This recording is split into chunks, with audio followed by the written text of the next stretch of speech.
science to tell us about climate change anymore. We see it, we feel it, we live it. I grew up in the south of Morocco where I seldom saw rain. Water was scarce, food insecurity was harsher, especially on underprivileged communities. Yet, every time people said it was temporary, every time people said it would pass, except that it didn't, and it still has not. Around the same year, I started noticing these signs. In 2016, my country hosted COP22, right after the historic Paris Agreement in COP21 in Paris, in France. I remember thinking, I was 13 at the time, and I remember thinking, what could be so difficult to negotiate that needed 22 conferences, now 30, and still remains unsolved? A decade has passed since then. A decade of waiting, a decade of speeches, a decade of delays. Every year, we are told that transitioning is expensive. But what about the cost of not transitioning? Because right now, more money is spent on fossil fuel subsidies than on clean energy investments. And while that happens, 600 million people in my home continent in Africa still don't have access to electricity in the first place. And in the global north, households are struggling with soaring energy prices. Entire communities are having to struggle with wildfires, floods, storms, extreme weather events at record-breaking levels in both the developing and the developed worlds. And you know who else is breaking records? The fossil fuel industry.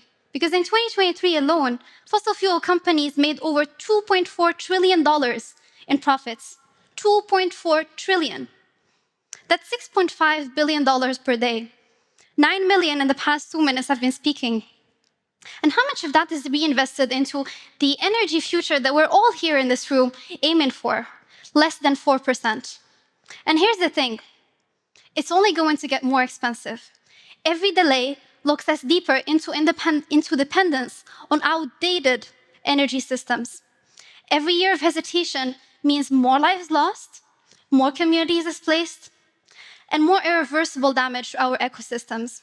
One day, we will wake up to find that the cost is no longer measured in dollars, it is measured in human lives. That's why we need energy transition now. And it must be equitable, it must be just, it must be for everyone. After nearly a decade as a youth climate activist, I can tell you, we young people are exhausted. We're exhausted by the excuses. We're exhausted by the delays. We're exhausted by the speeches. We're tired of not knowing whether our actions will ever lead to something. We're tired of constantly wondering whether we're acting at the pace required. We're tired of dedicating our entire lives, our entire futures to climate action, only to ask, will it ever be enough? And this isn't just about us young people. Everyone is, or soon will be a victim of climate change. I don't want to say the world has failed my generation or the future generations, because that's not entirely true, at least not yet. We still have a choice. We have the resources, we have the technology, we have the solutions. What we don't have yet is the political will. And the good news is that's the easiest part, because we can phase out fossil fuels. We can scale up clean energy faster. We can create financial flows that ensure the global South transition without debt, without delay. And we can ensure this transition does not leave anyone behind.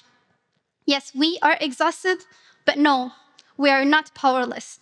And as young people, we refuse to believe that this is the best that can be done.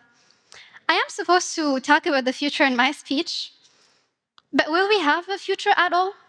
The future is not something we inherit. It is something we shape through every decision, every choice, every moment of action or inaction. And the future is still unwritten. We can still choose hope over fear, courage over hesitation, justice over delay. Let it be said that we were the generation that did not wait for the future to be given to us. We built it ourselves. Thank you.